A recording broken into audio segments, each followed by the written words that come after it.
Bonjour à tous, bienvenue dans notre compte-rendu matinal. Ce début de semaine risque d'être un petit peu poussif parce que vous avez vu que pendant le week-end, les escarmouches entre l'Iran et les États-Unis ont repris. Alors bien sûr, ce matin, les deux protagonistes disent cesser les fameuses hostilités. En réalité, tout le monde a parfaitement compris qu'on ne veut absolument pas poursuivre cette guerre, mais personne ne veut pour autant avouer euh, une quelconque difficulté. Bref, il y a quelque part beaucoup d'orgueil, si l'on peut dire, de chaque côté. Et Monsieur Trump veut toujours venir dire qu'il a gagné la guerre, alors que les commentaires ne vont pas du tout dans ce sens. Quant aux Iraniens, ils ne veulent pas non plus baisser la garde, si je puis dire. Et donc, dans ce contexte, on voit bien que tout ceci est fragile, très fragile, et qu'à tout moment, tout peut recommencer. Alors, ce qui est intéressant de noter, c'est qu'en fait, la communauté financière finit par se lasser, et en finissant de se lasser, elle oublie quasiment toutes ces difficultés et notre baromètre, à savoir le baril de pétrole, eh bien, il reste étonnamment extrêmement sage. Nous sommes même à des cours qui sont inférieurs à ceux que l'on connaissait avant la fameuse guerre. Donc effectivement, ça c'est quand même l'extrême bonne nouvelle. Après, on peut s'attarder sur effectivement l'intelligence artificielle, j'ai envie de dire une fois nouvelle, et là, on va constater que le questionnement, lui, reprend. Un peu comme les hostilités, sauf que on est absolument persuadé maintenant que le secteur est survalorisé, mais est-ce que pour autant il y a encore quand même de la place pour reprendre des activités, c'est-à-dire procéder à de nouvelles acquisitions? Ce petit monde de l'IA, petit monde qui deviendra grand monde, mais ce petit monde est encore en ébullition. Alors on a vu la semaine dernière, et c'était assez frappant, qu'il y a d'un côté Micron qui nous publie des résultats totalement exceptionnels, et puis Apple qui vient dire, ben oui, mais bon, à force d'avoir des puces magnifiques qui coûtent de plus en plus cher, il va bien falloir à un moment ou à un autre que l'on répercute tout ça. Donc effectivement, les produits Apple ont tous bondi, et ça n'a pas plu. Et comme ça n'a pas plu, eh bien, Apple a subi une baisse importante, et on risque de voir ce phénomène, eh bien, ma foi, se perpétrer. Alors, voilà ce contexte un peu délicat, avec des indices qui semblent piétiner. Alors regardons tout de suite ce qui se passe avec notre CAC 40. CAC 40, vous voyez, j'ai titré Manque de conviction.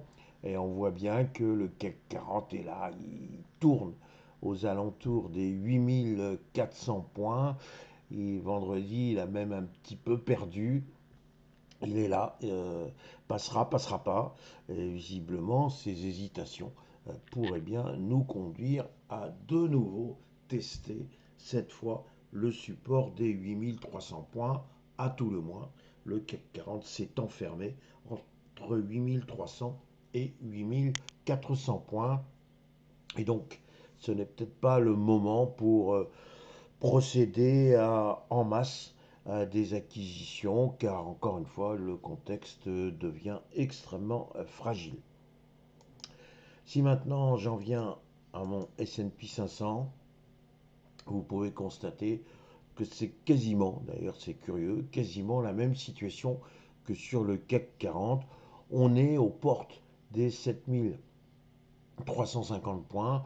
Alors bon, la bougie qui représente la séance de vendredi est verte, ce qui veut dire que bon, les acheteurs sont toujours présents, ils ne lâchent pas la rampe, mais on n'est pas pour autant dans une véritable flambée haussière, c'est le moins que l'on puisse dire, puisque le S&P 500 eh bien, termine quasiment à l'équilibre avec une perte symbolique de moins 0,05%.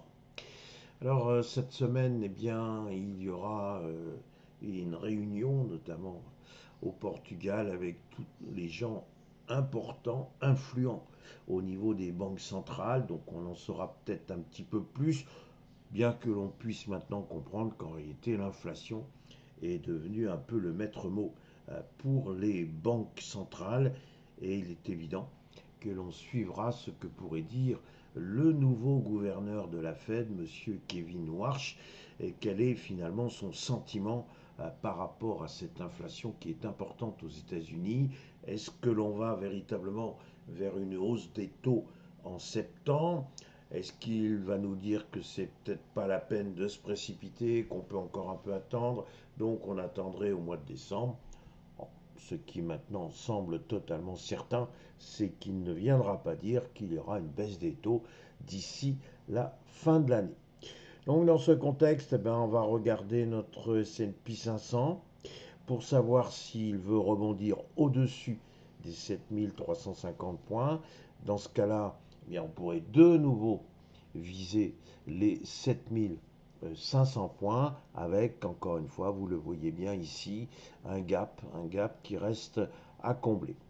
La bonne nouvelle, encore une fois, c'est que ce matin, les futurs semblent plutôt positifs. Et effectivement, le fait que les hostilités avec l'Iran aient pu un peu se calmer, que tout le monde veut se réunir de nouveau pour discuter, bon, effectivement, ça, c'est des signes qui plaisent. Et peut-être qu'effectivement, notre S&P 500 va jouer son rôle de locomotive et donc tirer tout le monde, les indices européens également. Donc une barre à 7350 points que l'on surveillera de près pour voir si notre S&P 500 est capable de nous dicter une tendance. Donc voilà mes réflexions pour ce matin. Il me reste à vous souhaiter une excellente séance, une excellente semaine. On va commencer un peu à souffler. Il fait moins chaud. Voilà. Eh bien écoutez, à demain matin.